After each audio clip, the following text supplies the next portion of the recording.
What is the absolute limit of human grief? When the world takes everything from you, what do you do with the pieces that are left behind? Some people drink to forget. Some people weep until they are hollow. Some people just accept their fate and fade into the background of life. But in 1959, one man decided that acceptance was not an option. He decided that if the earth was responsible for taking his love, then the earth was going to pay. This is the real story of a man who fought a literal war against a mountain and won. His name was Dashrath Manjhi. Dashrath was a poor laborer in a remote village, forgotten by time and cut off from the world by a colossal ridge of solid quartzite rock. To Dashrath, the mountain was just scenery, because Dashrath had Falguni. She was his entire world, the only light he had in a life of labor. Every day, Dashrath crossed the dangerous passes to work, and every day, Falguni would navigate the same slippery rocks to bring him lunch and water. One scorching afternoon, Falguni didn't arrive. When he finally went to look for her, he found she had slipped on the jagged rocks of the pass. She was severely injured. The nearest hospital was 43 miles away because of that mountain. Falguni died in his arms. Dashrath sat by her grave.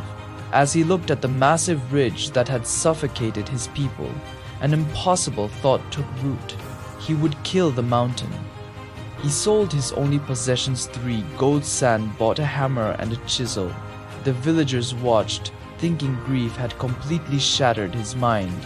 When he struck the solid rock, the sound echoed through the valley. They called him a lunatic. They laughed at him. They told him to go home. Every morning before the sun rose, Dashrath was at the mountain. He worked the fields by day and hammered at night under the moon.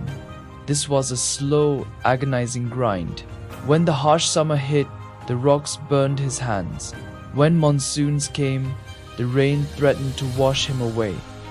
His hands were permanently blistered and scarred, the flesh calloused completely over the handles of his tools. The village stopped laughing. Pity turned to silence. 10 years passed. If you looked closely, something impossible was happening. The mountain was bleeding. A small cleft had appeared in the ridge. 15 years, Dashrath's hair turned grey. His body was wiry, pure muscle and bone. During a severe drought, he stayed and kept swinging 20 years. By now, the crack in the mountain had become a gap. You could see the light from the other side shining through.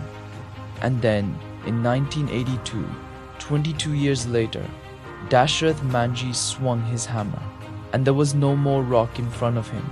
He had done it. The 43-mile journey was reduced to 1 mile. Children could go to school. The sick could reach the hospital in minutes instead of days.